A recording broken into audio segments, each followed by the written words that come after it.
तो दोस्तों आज तारीख हो गई है 21 जुलाई 2023 की, साथ ही में दिन है शुक्रवार का। तो आइए बिना देर किए फटाफट से जानते हैं आज की ताज़ा खबरें और मुख्य समाचार। तो देखिए आज के मुख्य समाचार की पहली बड़ी खबर, कई महिलाओं को पूरा नंगा करके घुमाया, बचाने आए भाई को मौके पर ही मार डाला। अब 77 दिन बाद हुई है आरोपी की गिरफ्तारी। जी हाँ, मणिपुर में महिलाओं को नंगा करके घुमाने की घटना ने पूरे देश को झकझोर के रख दिया है। अभी हाल ही में बीते बुधवार को जब इस हैवानियत का वीडियो सोशल मीडिया पे वायरल हुआ तो सरकार से लेकर आम लोगों तक सभी के होश उड़ गए। किसी को भी अपनी आंखों पे भरोसा नहीं हो रहा था। हालांकि दोस्तों आपको बता दें, महिलाओं को पूरा नंगा करके घुमाने की ये घटना बीते 4 मई को हुई थी, जबकि इस मामले में FIR करीब 1.5 महीने के बाद यानी कि 21 जून को दर्ज हुई और अभी हाल ही में बीते बुधवार को इस घटना का वीडियो सोशल मीडिया पे देखने को मिला। अब फिलहाल ताज़ा जानकारी ये है कि बीते गुरुवार सुबह इस मामले में पहले आरोपी को गिरफ्तार कर लिया गया है। जाहिर बात है, एक और जहां इस घटना की देश भर में निंदा की जा रही है, कई तरह के सवाल भी खड़े हो गए हैं। यानी कि 4 मई 2023 को आखिर क्या हुआ था। जानकारी के मुताबिक ये घटना मणिपुर राज्य की राजधानी इम्फाल से लगभग 35 किलोमीटर दूर कांगपोकपी जिले के गांव बीफुनोम की है। बताया गया 4 मई को लगभग 3 बजे 900 से 1000 की संख्या में लोग बीफुनोम गांव में घुस गए। इन 900 से 1000 लोगों के पास बंदूक, राइफल समेत कई तरह के हथियार थे। जानकारी के मुताबिक इस हिंसक भीड़ ने पहले तो सभी घरों में तोड़फोड़ की। जानकारी के मुताबिक इसी भीड़ द्वारा 3 महिलाओं को उनके कपड़े उतारने के लिए मजबूर किया गया। कपड़े न उतारने पर उन्हें जान से मारने की धमकी दी गई। आखिरकार 3 महिलाओं को पूरा नंगा होना पड़ा। घटना से जुड़े वीडियो में साफ देखा जा सकता है कि कई पुरुष असहाय महिलाओं के साथ लगातार छेड़छाड़ भी कर रहे हैं। दोस्तों आपको बता दें, भीड़ की हैवानियत यहीं तक सीमित नहीं रही। जानकारी के मुताबिक एक 21 साल की लड़की का बेरहमी से सामूहिक दुष्कर्म किया गया, यानी कि कई लोगों ने दिन दहाड़े उसका रेप किया। इसी लड़की के 19 साल के छोटे भाई ने जब अपनी बहन की इज्जत और जान बचाने की कोशिश की तो भीड़ में शामिल कुछ लोगों ने उसकी मौके पर ही जान ले ली। हालांकि 21 साल की पीड़िता कुछ लोगों की मदद से मौके से भागने में सफल रही। इस घटने का एक मुख्य आरोपी है जिसकी तस्वीर साझा की गई है, इसे आप भी देख सकते हैं अपनी स्क्रीन पर। वहीं मणिपुर के मुख्यमंत्री की माने तो फिलहाल मामले में गहन जाँच चल रही है। इसके साथ ही उन्होंने कहा है कि हमें सुनिश्चित करेंगे कि सभी अपराधियों के खिलाफ कड़ी से कड़ी कार्रवाई की जाए, जिसमें मृत्यु दंड की संभावना पर भी विचार किया जाएगा। आसान शब्दों में कहें तो जो भी इस घटना के मुख्य आरोपी हैं, उनको फांसी भी हो सकती है। दोस्तों आपको बता दें, इस घटना को लेकर प्रधानमंत्री मोदी का भी बयान सामने आया है। जैसा कि आप देख सकते हैं अगली खबर में कि महिलाओं को नंगा घुमाने पर आया PM मोदी का बयान। जी हाँ, बीते गुरुवार से संसद का मानसून सत्र शुरू हो गया है। हालांकि इससे पहले प्रधानमंत्री मोदी ने मीडिया से बातचीत की। PM मोदी ने मणिपुर हिंसा का जिक्र करते हुए आक्रोश व्यक्त किया। PM मोदी ने कहा, मेरा हृदय यानी कि दिल पीड़ा से भरा हुआ है, क्रोध से भरा हुआ है। मणिपुर की जो घटना सामने आई है वो किसी भी सभ्य समाज के लिए शर्मसार कर देने वाली घटना है। 140 करोड़ देशवासियों को शर्मसार होना पड़ रहा है। साथ ही PM मोदी ने कहा कि मैं सभी मुख्यमंत्रियों से आग्रह करता हूं कि वो माताओं बहनों की रक्षा करने के लिए कठोर से कठोर कदम उठाएं। साथ ही PM मोदी ने कहा है कि किसी भी गुनहगार को बख्शा नहीं जाएगा। मणिपुर की बेटियों के साथ जो हुआ उसे कभी भी माफ नहीं किया जा सकता। दोस्तों आपको बता दें, इसी कड़ी में देश के सबसे बड़े कोर्ट यानी कि सुप्रीम कोर्ट का भी बयान आया है। जैसा कि आप देख सकते हैं अगली खबर में, सुप्रीम कोर्ट बोला, सरकार कदम उठाए वरना हम लेंगे एक्शन। जी हाँ, जैसा कि अभी हमने आपको बताया, मणिपुर में भीड़ ने कई महिलाओं को पूरा नंगा करके सड़क पे घुमाया। जानकारी के मुताबिक अब इसी कड़ी में देश के सबसे बड़े कोर्ट यानी कि सुप्रीम कोर्ट ने केंद्र सरकार और मणिपुर की सरकार से पूछा है कि उन्होंने अपराधियों पे कार्रवाई के लिए क्या कदम उठाए हैं, इस बारे में कोर्ट को बताया जाए। साथ ही में कोर्ट ने ये भी कह दिया है कि सरकार इस मामले में खुद कदम उठाए वरना हम एक्शन लेंगे। वहीं आपको बता दें, इस घटना को लेकर देश के कई हिस्सों में प्रदर्शन भी शुरू हो गए हैं। साथ ही में आपको बता दें, इसी घटना की वजह से लोकसभा और राज्यसभा की कार्रवाई भी नहीं हो पाई। देखिए ये जानकारी अगली खबर में। पहले दिन हंगामे की भेंट चढ़ी लोकसभा राज्यसभा की कार्रवाई, मणिपुर मामले पे PM बयान की है मांग। जी हाँ, मणिपुर में जातीय हिंसा मई के महीने के बाद रुकने का नाम नहीं ले रहा है। इसी बीच महिलाओं से जुड़ा वीडियो सामने आने के बाद देश अपना गुस्सा जाहिर कर रहा है। हालांकि मानसून सत्र से पहले PM मोदी ने इस घटना की निंदा की और मीडिया से बातचीत की, लेकिन जो राजनीतिक विपक्षी पार्टियां हैं उन्होंने मणिपुर को लेकर अभी हाल ही में बीते गुरुवार को राज्यसभा में लोकसभा में खूब हंगामा किया, जिसके कारण मानसून सत्र के पहले ही दिन दोनों सदनों में यानी कि लोकसभा में और राज्यसभा में कोई भी कामकाज नहीं हो पाया। विपक्ष पार्टियों की मांग है कि PM मोदी मणिपुर की घटना पर संसद में बयान दें।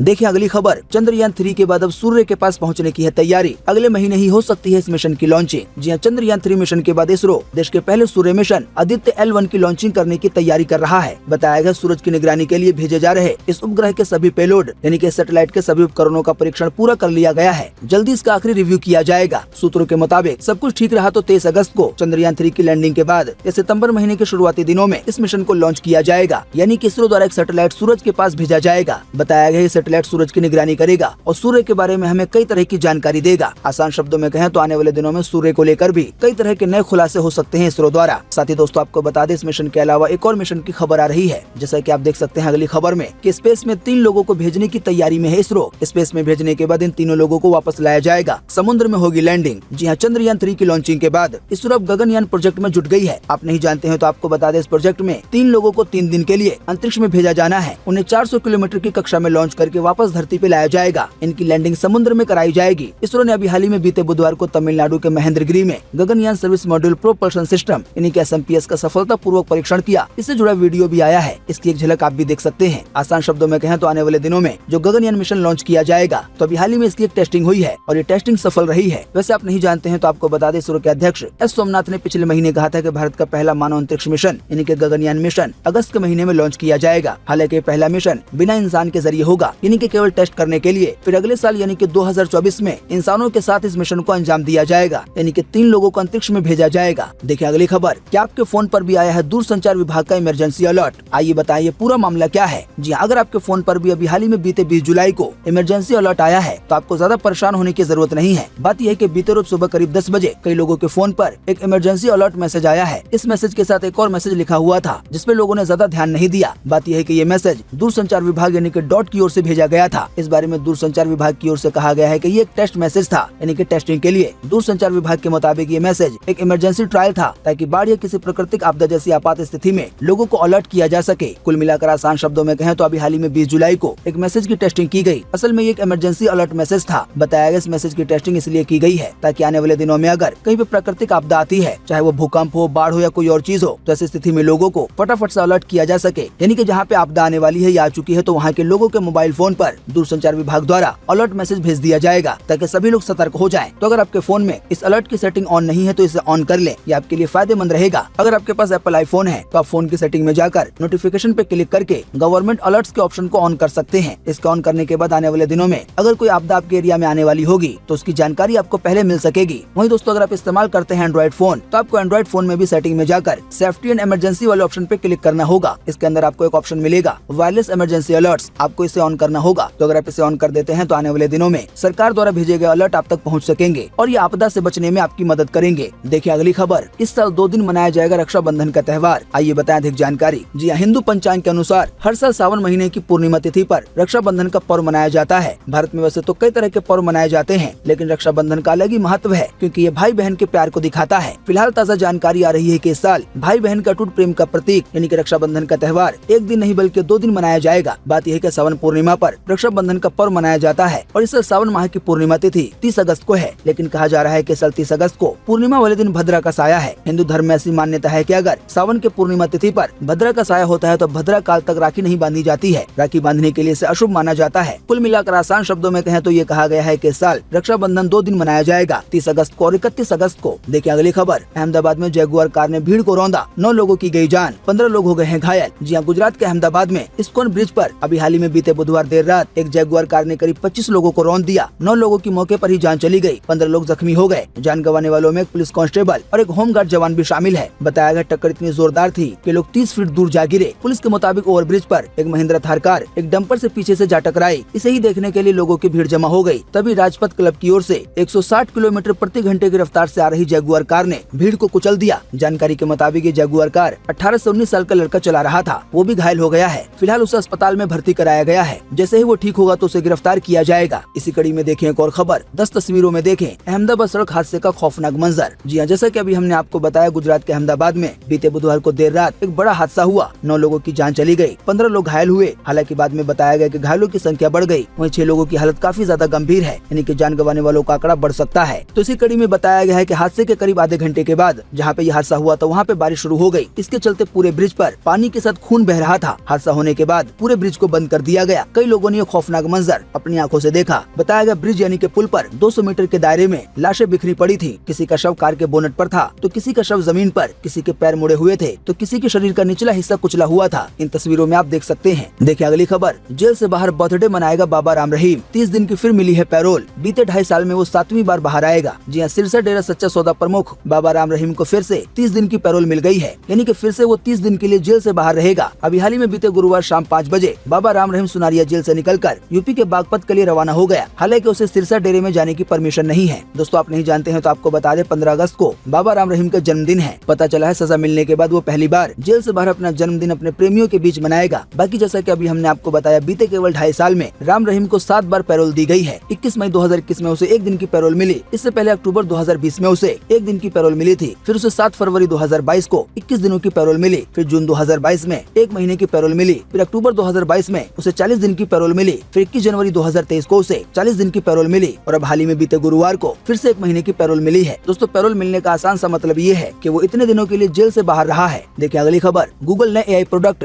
जेनेसिस की टेस्टिंग कर रहा है। आइए बताएं इसके बारे में अधिक जानकारी। जी हाँ, गूगल अपने नए आर्टिफिशियल इंटेलिजेंस यानी कि AI प्रोडक्ट जेनेसिस की टेस्टिंग कर रहा है। आपको बता दें, ये AI टूल रिलेवेंट इन्फॉर्मेशन और करंट इवेंट्स को प्रोसेस कर ताज़ा जानकारी जनरेट कर सकता है, यानी कि न्यूज। बताया गया गूगल अपने इस नए टूल को the New York times, the Washington post और न्यूज कॉप जैसे न्यूज ऑर्गेनाइजेशन के सामने प्रेजेंट भी कर चुका है। दोस्तों, अगर आप जेनेसिस AI के बारे में नहीं जानते हैं तो आपको बता दें, जेनेसिस AI एक राइटिंग असिस्टेंट है जिसका उद्देश्य पत्रकारों की मदद करना है, उनके काम को आसान बनाना है। आसान शब्दों में कहें तो ये AI सिस्टम सही इन्फॉर्मेशन को देखते हुए और जो करंट इवेंट्स हुआ है, कोई घटना हुई है या कोई आपदा आई है या कुछ भी हुआ है, तो उसी के आधार पर खुद से ही न्यूज तैयार कर देगा। ऐसे में पत्रकारों को काफी आसानी होगी। देखिए अगली खबर, नेटफ्लिक्स ने भारत में पासवर्ड शेयरिंग पे लगाई रोक। अब दोस्तों के साथ पासवर्ड शेयर नहीं कर सकेंगे। जी हाँ, OTT प्लेटफॉर्म नेटफ्लिक्स ने भारत में अभी हाल ही में बीते 20 जुलाई से पासवर्ड शेयरिंग पे रोक लगा दी है, यानी कि अब नेटफ्लिक्स यूजर्स अपने दोस्तों के साथ अपने अकाउंट का पासवर्ड शेयर नहीं कर सकेंगे। हालांकि यूजर्स अभी भी अपने परिवार के सदस्यों के साथ OTT प्लेटफॉर्म का पासवर्ड शेयर कर सकते हैं, लेकिन दोस्तों के साथ नहीं।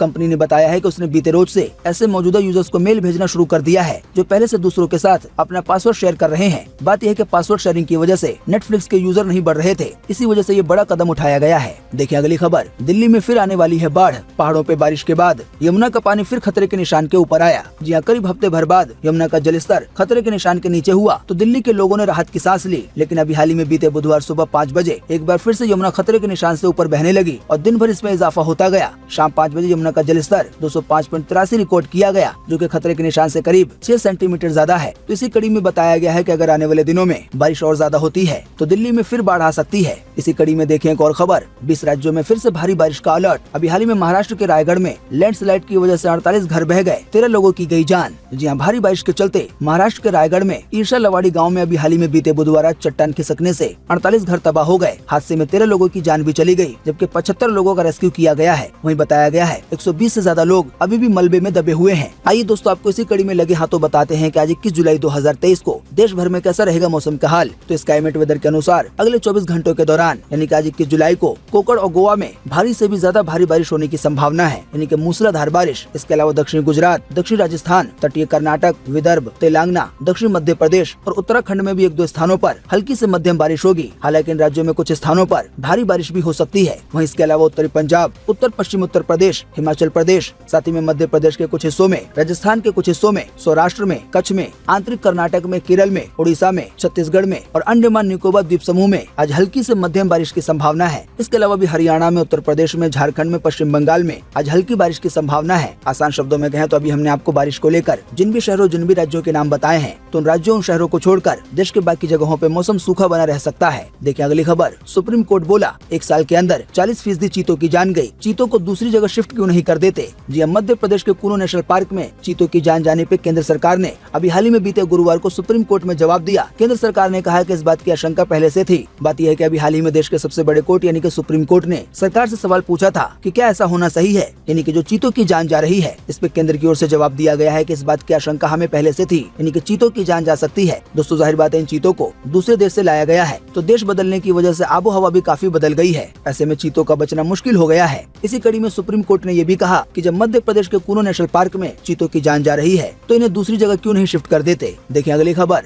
कहीं ISI की फूफी तो नहीं है सीमा हैदर, अब फोन तोड़ने की बात कबूली, लेकिन डेटा डिलीट करने पर बोली कि मुझे इस बारे में याद नहीं है। जी यूपी ATS बीते 2 दिन से पाकिस्तान से आए सीमा हैदर और उसके प्रेमी सचिन से पूछताछ कर रही है। ताज़ा जानकारी के मुताबिक कुल 18 घंटे की पूछताछ में सीमा हैदर कुछ सवालों के जवाब देने से बचती रही। सीमा न तो ये बता रही है कि उसने अपना पाकिस्तानी सिम क्यों तोड़ा था, न ही फोन से डेटा डिलीट करने पे कोई जवाब दे रही है। IB यानी इंटेलिजेंस ब्यूरो इस बात की भी छानबीन कर रहा है कि कहीं सीमा पाकिस्तानी खुफिया एजेंसी ISI की फूफी तो नहीं है। दरअसल बात यह है कि पिछले कई हनी ट्रैप केसेस की छानबीन में ये सामने आया है कि जासूसी के लिए भारतीय मर्दों को फंसाने के लिए लड़कियों का इस्तेमाल किया जा रहा है। जानकारी के मुताबिक ISI ने ऐसी लड़कियों को एक कोड नेम दिया है और वो है फूफी। इसी वजह से ये छानबीन भी की जा रही है कि सीमा हैदर भी कहीं फूफी तो नहीं है। इसी कड़ी में सीमा हैदर को लेकर एक और खबर आई है, जैसा कि आप देख सकते हैं अपनी स्क्रीन पर कि सीमा हैदर और सचिन का पकड़ा गया सबसे बड़ा झूठ। आइए बताएं अधिक जानकारी। जी हाँ, पाकिस्तानी सीमा हैदर मामले में IB ने सीमा और सचिन का एक बड़ा झूठ पकड़ा है। IB के मुताबिक सीमा हैदर और सचिन यानी कि दोनों ने कहा था कि सीमा बीते 13 मई को भारत आई थी। उन्होंने नेपाल से भारत में एंट्री के लिए जिन 2 जगहों का जिक्र किया था वहाँ से अब रिपोर्ट सामने आई है। पता चला है है कि उस दिन उन दोनों ही जगहों से